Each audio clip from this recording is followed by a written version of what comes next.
Sou a Júlia Lázaro, fundadora e CEO da Meet Focus. Este é um podcast sobre finanças e contabilidade feito por alguém que entende do assunto. Bom, vamos lá.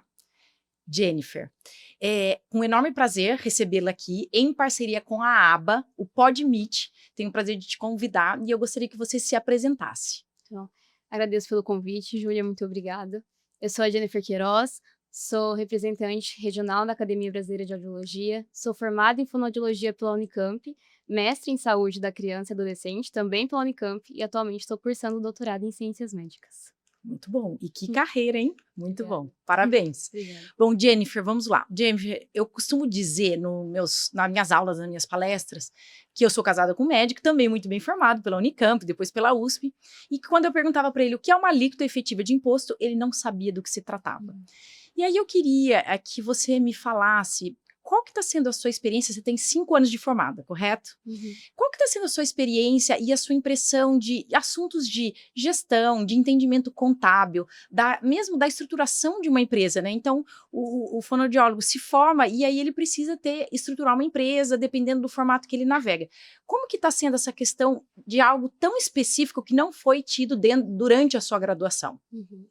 Bom, então o início da carreira tem muitas dúvidas, né? E Uhum. tem um monstro da dúvida, né? Que é essa parte da contabilidade, nossa gestão financeira, né? Então, apesar de ter se formado na Unicamp, que tem uma formação excelente, né? Realmente esses assuntos não são abordados, né, em nenhuma disciplina ou nenhum evento que aconteça durante a graduação. Então, muitos desafios. Então, além de você ter que pensar, meu Deus, essa insegurança de começar a atender, né, sozinha agora, como que eu faço? Mas também, né, de, meu Deus, como que eu vou abrir um CNPJ? Que CNPJ eu vou abrir? Então, como que funciona pagar imposto, não pagar imposto, né? Então, surgem muitas dúvidas ainda, né? E apesar de eu ter seguido uma carreira mais acadêmica e trabalhando na clínica também ao mesmo tempo, muitos amigos também, né, foram tentar criar o seu próprio negócio, e aí isso gera muitas dúvidas, né? Exatamente, né? É o que eu costumo dizer, né? O profissional da saúde, ele sai tão especialista em atender pessoas e que realmente é o core, é o objetivo da universidade deles, mas que acaba tendo essa dificuldade de navegar com questões práticas, né? E, Jennifer, eu sei que você levantou algumas questões que no seu dia a dia seus colegas tiveram de como entender, como proceder. Eu gostaria que se você pudesse trazer algumas delas para que eu conseguisse, na prática, explicar não só a teoria, mas na prática de casos reais, do que aconteceu no dia a dia e como a gente pode ajudá-los e informá-los como ser eficiente do ponto de vista financeiro e tributário. Então vamos lá. Nós da aba levantamos algumas perguntas, tanto na nossa caixinha do Instagram, quanto no formulário que foi enviado para os nossos associados, de dúvidas que as pessoas têm na área de contabilidade e na área financeira. Então vamos lá para a nossa primeira dúvida. Júlia, quais enquadramentos que são possíveis para se pagar menos imposto? Eu acho que é uma dúvida bem interessante essa. Sim, eu acho que isso é o primeiro ponto, porque é o ponto de partida, né? Eu abri um CNPJ, como pagar menos imposto? Primeira coisa que a gente tem que falar, hoje não dá para ficar na informalidade. O que eu quero dizer com isso, Jennifer? Não dá para você estruturar começar a receber e não saber como receber.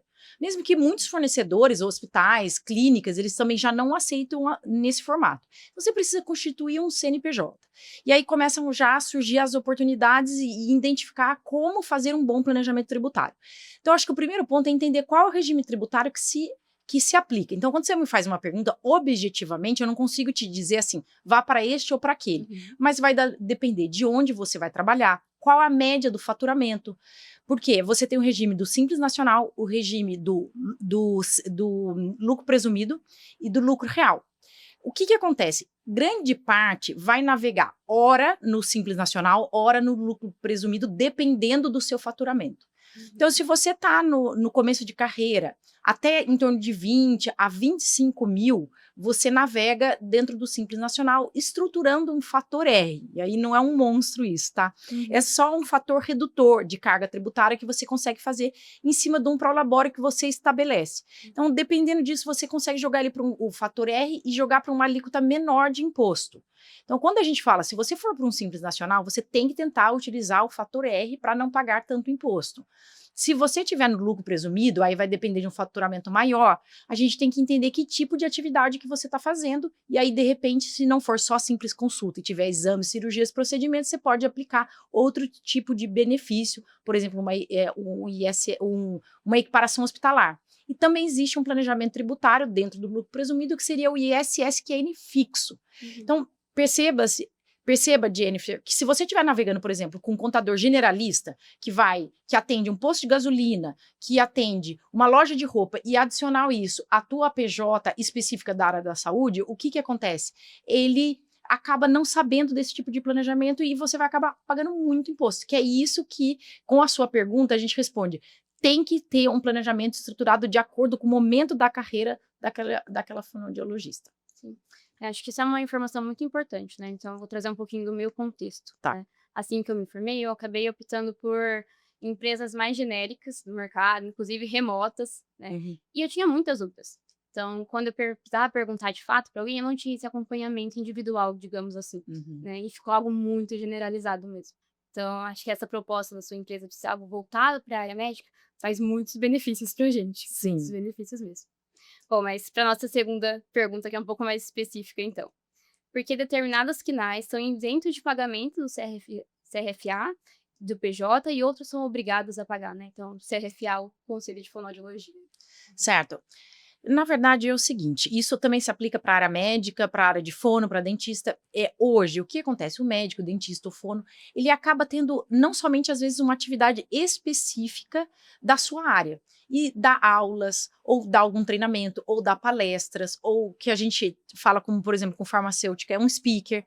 Quando você entra nesse formato, não faz sentido você navegar dentro de uma PJ da área da saúde, porque ele paga mais imposto, e todos os quinais, ora eles vão estar estruturados para o lucro presumido ou para o Simples Nacional, mas pagando aí num range entre 9 a 15, chegando até 20% de imposto.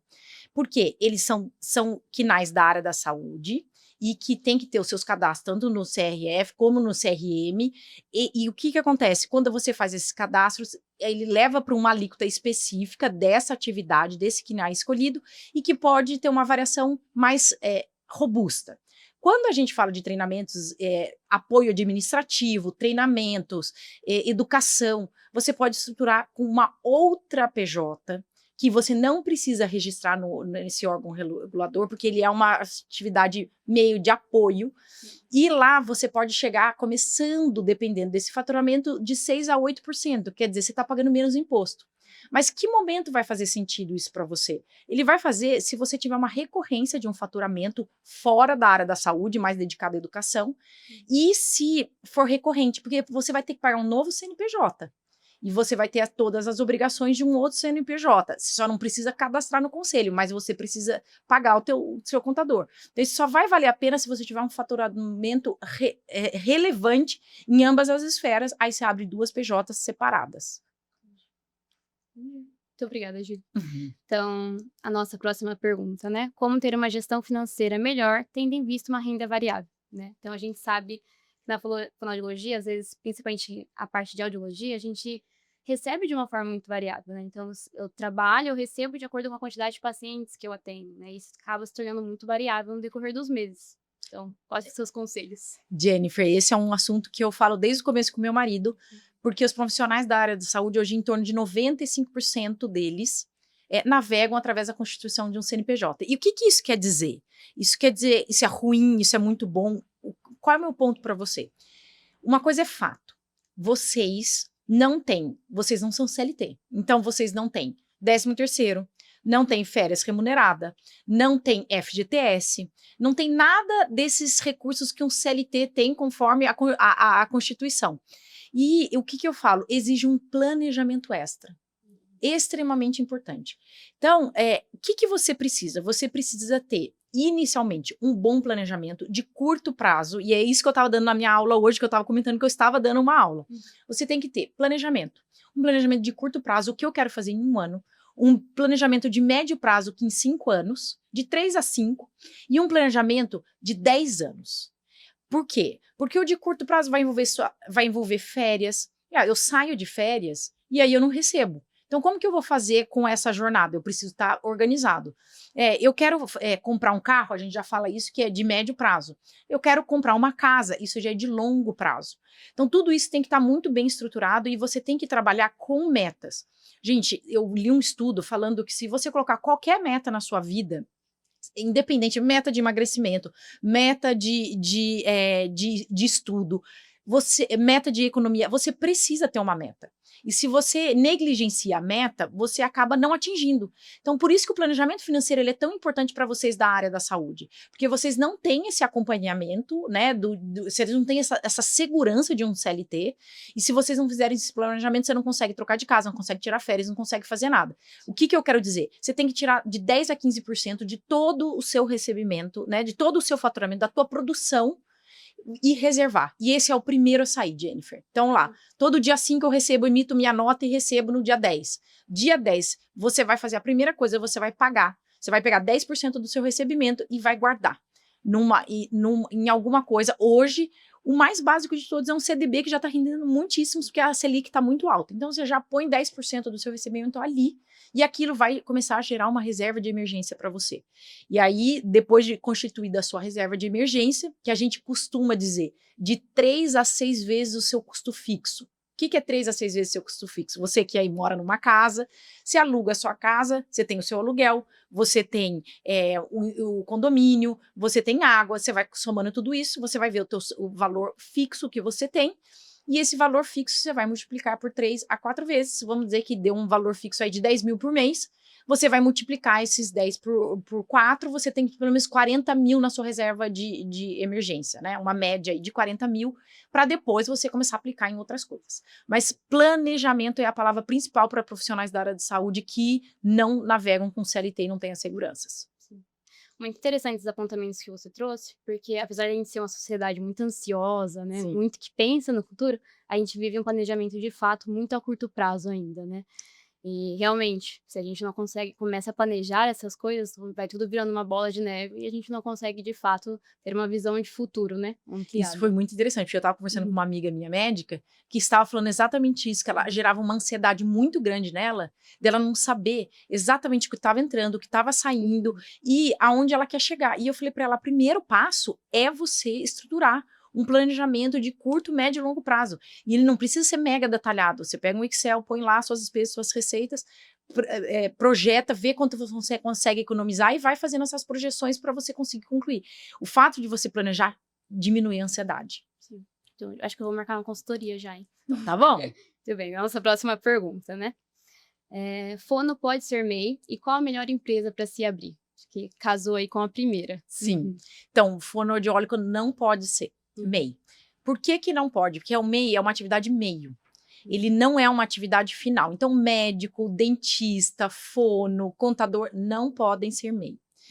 O que acontece é a gente vendo alguns profissionais fazendo isso. E aí eles têm que descaracterizar e colocar com outras atividades de meio e não finais para que eles consigam utilizar. Mas isso, assim, é extremamente errado. Então, a gente não recomenda, a gente não abre. O que a gente sugere é que você abra uma empresa estruturada, uniprofissional, unipessoal. Por que a unipessoal? Porque lá no passado, muitos falavam assim, eu tenho que abrir uma empresa, eu tenho que arranjar um sócio. Era obrigatório ter um sócio. Então, a pessoa entrava, ela fazia 99, vamos dar um exemplo, você entraria, faria a sua empresa e colocaria sua mãe com 1%. Para ter a sua PJ. E isso gerava risco. Às vezes você tinha que achar um sócio qualquer, às vezes você não queria colocar alguém da família, e tudo isso gerava uma certa incômodo. Mas aí foi evoluindo essa questão societária de legalização, a regulamentação mudou no Brasil, e a unipessoal hoje, ela consegue deixar bem estruturado, bem organizado, para que você consiga navegar sozinho. E também já me perguntam bastante sobre isso, assim, mas qual é o melhor caminho? A navegar com um sócio ou sem um sócio? Assim, lembre-se, Jennifer, o sócio é um casamento, né? Então, você precisa tem que estar muito bem, tem que estar segura, porque ele é corresponsável com você ali, né? Então, o primeiro ponto é isso, você precisa estar segura que você quer um sócio. Hoje não há necessidade legal disso, então você pode seguir sozinha, mas se você seguir, qual é a vantagem de ter um sócio? Que você vai dividir os custos, né? Então, ao invés de você pagar uma contabilidade sozinha, ao invés de você pagar um registro sozinho no conselho, você vai tudo dividir isso por 2. Eu, particularmente, acho interessante. Meu marido já navegou muito tempo com sócios, hoje ele quis navegar sozinho. Mas ele tem diversas empresas, então ele tem uma empresa específica onde ele presta serviço de médico sozinho, mas ele tem a clínica Saleve, onde ele tem sócios, e assim por diante. Então, é sempre bom você identificar qual é o melhor formato, tem ganho nos dois, mas casamento, sociedade é um casamento. Muito obrigada, Júlia. E a nossa última pergunta, um tanto mais específica, para quem é da área de audiologia, que trabalha com otorrino, né? Então, a gente tem um repasse que é feito do plano de saúde para o otorrino, e esse otorrino faz o repasse para a fono, né? E a dúvida é, a fono precisa emitir nota fiscal desse repasse que o otorrino faz, sendo que já foi feita uma nota fiscal para o plano de saúde? Então, é extremamente importante. Essa pergunta, ela reflete muito a informalidade. Que é muito recorrente na área da saúde, tá? O que acontece? Quando você tem uma clínica, e essa clínica tem prestadores de serviços atrelados a ela, tanto o médico, quando, né, os próprios otorrinos, vocês fonos, todo mundo atrelado a isso, o dono dessa clínica, a pessoa responsável pelo CNPJ, ela recebe esse faturamento dos convênios, de consulta particular, do que for, ele recebe. Quando ele faz isso, ele tem que emitir uma nota e ele é tributado. Ele vai estar ali numa tributação, vou colocar uma tributação redonda, 10% se ele tiver otimizado, 10%, porque ele tem um pouco de consulta, um pouco de exames e procedimentos. Então, ele tem ali, ele paga 10% de imposto. Quando ele vai fazer isso, ele tem que fazer um repasse. E para ele fazer um repasse, se ele não tiver um documento físico, se ele não tiver um documento legal para dar suporte a essa transação, ele está fazendo uma transferência de dinheiro irregular. E ele repassa isso para o médico de pessoa física para pessoa física. E no contexto que a gente está hoje, contexto de que a gente fala com o e-social, com todas as transações, tem o e-financeiro, tem o de imóvel, que são todas obrigações acessórias desses órgãos, por exemplo, das questões de pacientes médicos, tudo isso são transações financeiras que estão sendo cruzadas por uma grande inteligência tributária pelo fisco. E isso, eu falo, daqui 2, 3 anos, ele não tem mais como ele fazer isso, porque vão pegar. Jennifer, não sei se você já acompanhou a sua própria imposto de renda, não sei se é você que faz o seu imposto de renda, mas assim, o imposto de renda, ele está pré-preenchido. Tem muita informação lá.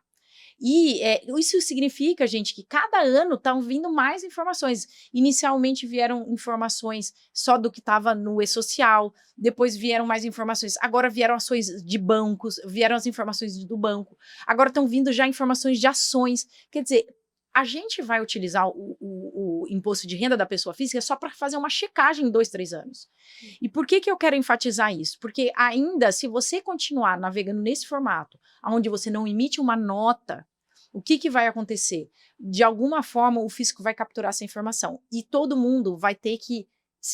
eles conseguem retroagir 5 anos, que é o que eles têm direito, e cada um pagar as diferenças. E aí ele vai entender que isso é um salário, que isso é. Aí ele pode tributar o INSS referente às suas retiradas. Então, assim, isso ele tem dias contados. Por isso que a informalidade dentro da área da saúde ela tem que ser evitada e tem que criar uma cultura de, olha, otimização do ponto de vista de formalização das informações e atrelado a isso também a questão de ter um bom planejamento tributário. Só queria enfatizar mais um ponto, que com a reforma tributária, eu estava conversando com o Hamad sobre isso, o Hamad falou, Júlia, isso mais para frente, né, a gente está falando em 2027, isso sim vai poder ajudar, porque quando esse prestador de serviço, tanto médico, fono, quem estiver prestando serviço na clínica, emitir essa nota, o que ela vai ser? Se ela tiver, ela vai poder gerar um crédito de imposto, essa emissão de nota, e isso vai reduzir a base do imposto da clínica. Então, isso vai ajudar muito. Mas essa formalização, ela vai estar mais nítida, mais clara e mais necessária no futuro. Mas até lá, o que a gente recomenda é que mesmo sendo bitributado, porque a hora que você ele emite a nota e você emite a nota, tem uma bitributação. É melhor do que a informalidade. Sim. Entendeu? Jennifer, eu queria fazer uma pergunta para você. Sim, claro. Dentro da sua jornada de fono, eu sei que você trabalhou ora, né, em clínica, ora especificamente na carreira acadêmica, mas quando você vai fazer o seu imposto, etc., como que você lida com essas questões de, olha, a bolsa vai ser abatida, então eu sei que você tem bolsa de estudo, tudo isso, como que você navega com essas questões? Você aciona o seu contador, você dá um chat GPT, como que você faz no seu dia a dia com as dúvidas referentes a esses 5 anos que você já iniciou sua carreira, essa parte mais administrativa? Bom, no começo, quando eu me formei, né? Eu fui para a área clínica, então atendia. Tinha uma empresa remota que fazia, né, a minha parte de contabilidade e tudo mais. Acabei desistindo, porque tinham muitas dúvidas que não eram sanadas, e optei por contadores de empresas que eram mais físicas, digamos assim. Uhum. Com o passar do tempo, eu recebi as bolsas, né, do mestrado e do doutorado agora. Então, na bolsa CAPES, a gente tem a permissão da gente trabalhar, né, enquanto a gente recebe a bolsa. Então, eu mantive ainda a minha PJ, então, trabalhando ainda, mas foi bem desafiador. Então, saber como colocar isso no imposto de renda, quem fazia essa parte era o contador, mas eu percebia que ele também tinha, assim, algumas dúvidas. Então, por isso que aí uma empresa de realmente com foco na área da saúde é muito mais específica pra gente, interessante. Sim. Mas depois com a Bolsa FAPESP, aí ela fica a minha renda fixa, né, que ela demanda uma dedicação exclusiva também. Mas atualmente estou na Bolsa CAPES, e aí também trabalhando na clínica. E foi a primeira vez que eu fiz meu imposto de renda, foi bem desafiador, mas fiz algumas dúvidas pro chat GPT, então confesso, mas também fiz algumas dúvidas para algumas pessoas que trabalham na sua empresa. Muito bom.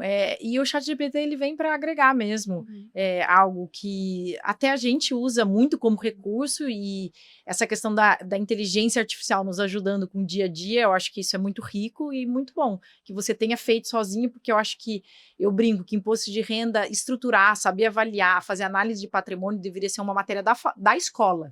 Toda criança e adolescente deveria aprender a entender o que é o imposto, como é recolhido, até mesmo para eles criarem um senso crítico e entender qual caminho, como aprender a lidar com essas questões e também cobrar o retorno, né? Porque se a gente paga muito imposto, a gente quer um retorno também. Muito bom, muito bom. E até enfatizando, porque várias pessoas me falam assim, mas vocês só fazem contabilidade para médicos? Não. Nós não fazemos só contabilidade para médicos. Nós fazemos para médicos, para psicólogos, para fonoaudiólogos. A única questão é que quando a gente presta serviço específico para prestadores de serviço, quando envolve venda de algum produto, que isso às vezes a Fono tem venda de algum produto, vamos dizer, de questões de produtos físicos, né? A Meatfox não trabalha com isso, mas todo o restante, na prestação de serviço, nós estamos à disposição. Então, a gente não atende só médicos, é que a gente tem muitos médicos muito baseado no meu histórico, de eu ter sido, né, de eu ser casada com um médico, e aí a gente ter iniciado muito focado na área de medicina, mas a gente atende todos os tipos de profissionais da área da saúde. E o que eu acho que é o diferencial é que grande parte dos benefícios dos médicos também se aplicam para os outros profissionais. Então, por isso que eu acho que eu quero enfatizar que é uma empresa especializada em contabilidade para a saúde. Muito obrigada, Júlia. Queria agradecer por você ter sanado as nossas dúvidas, as dúvidas dos associados da Academia Brasileira de Audiologia. Muito obrigada, foi um prazer conversar com você. E eu vou marcar minha consultoria aí, hein? Muito bom, muito obrigada, Jennifer, é um prazer e muito orgulho de tê-la aqui comigo, ainda mais com uma jornada né, uma carreira tão bonita e tão brilhante como a sua. Muito obrigada.